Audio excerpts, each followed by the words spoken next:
Levi-Xastr, chapter 16.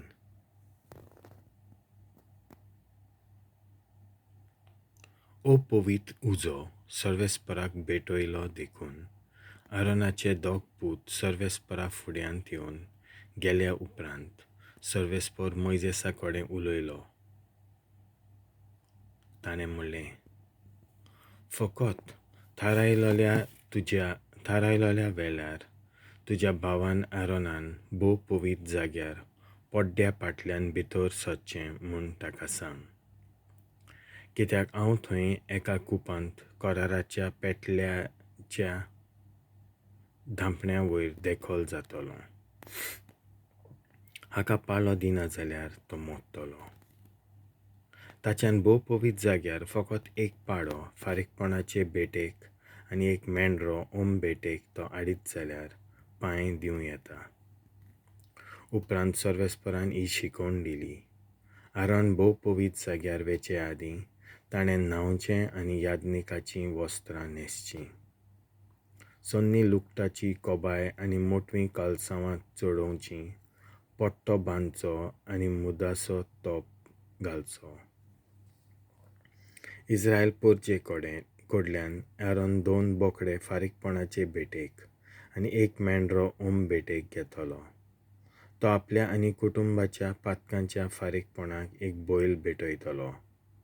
त्या 2 बोकड्यांक घेवन तो सर्वेस्पराच्या जमातीच्या तोंबूच्या दाराशीं वेतलो. थंय 2 फातर घेवन एकाचेर सर्वेस्पराक आनी दुसऱ्याचेर आजाजेलाक अश्यो कुरू आसतल्यो. तो सर्ती काडटलो. सर्वेस्पराक पडटा तो बोकडो आरोन पातकांच्या फारीकपणाक भेटयतलो. आजाजेलाक पडटा तो बोकडो जिवोच पोरजेचीं पातकां काडून उडोवचे खातीर पयलो सर्वेस्पराक भेटोवन मागीर आजाजेलाक ओराण्यांतल्यान ताका सोडून दितलो. आपल्या आनी कुटुंबाच्या पातकां खातीर बैल भेटयता तेन्ना आरोन उज्याचे कायलींत वेदीवेले इंगले काडून घालतलो आनी 2 मुठ्ठी भर धूप घेवन हें तो भोव पवित्र जाग्यार हाडटलो. थंय सर्वेस्पराच्या फुड्यान तो धूप उज्यांत घालतलो आनी ह्या धुंवरान कोराराचें पेटूल आनी तिचे वयर आसा तें सर्वेस्पराचें शिवरसण लिपून उरतलें आनी हे परी तो मोरचो ना.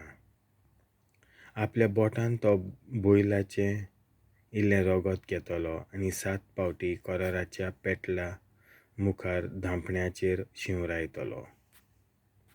त्या उपरांत पोरजेच्या पातकांच्या फारीकपणाक तो बोकडो मारतलो.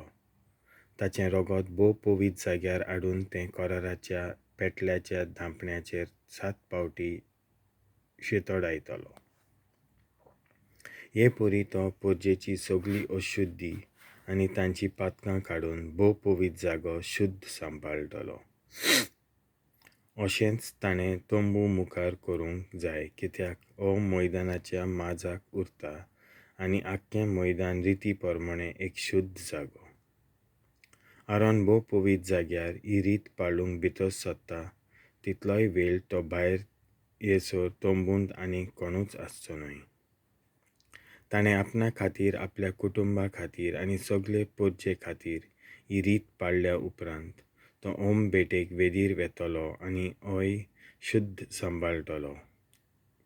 बैलाचें इल्लें रगत आनी तशेंच बोकड्याचें इल्लें रगत घेवन तो वेदीच्या 4 शिंगांक लायतलो. आपल्या बोटान 7 पावटी तो तें रगत वेदीचेर शितोडायतलो.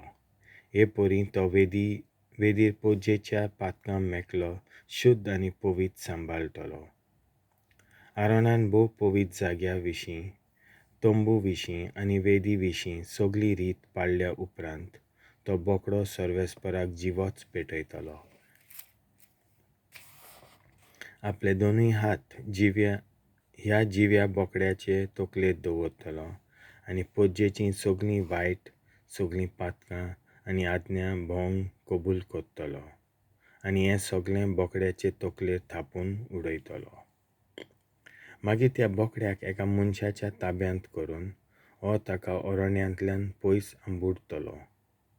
हो बोकडो पोजयेचीं सगळीं पातकां आपणाचेर घेवन पावता थंय पावतलो. मागीर आरोन तोंबूंत वेतलो, याज्ञिकाचीं वस्त्रां सोडून तीं थंयच सांडटलो. ताणें मागीर एका पवित्र जाग्यार न्हांवचें आनी आपलीं सदांचीं वस्त्रां न्हेसचीं. त्या उपरांत तो आपल्या आनी पोजयेच्या पातकां खातीर भेट करूंक वेतलो. पातकांच्या फारीकपणाक भेटयल्ल्या त्या जनावरांची चरब वेदीचेर उलपायतलो.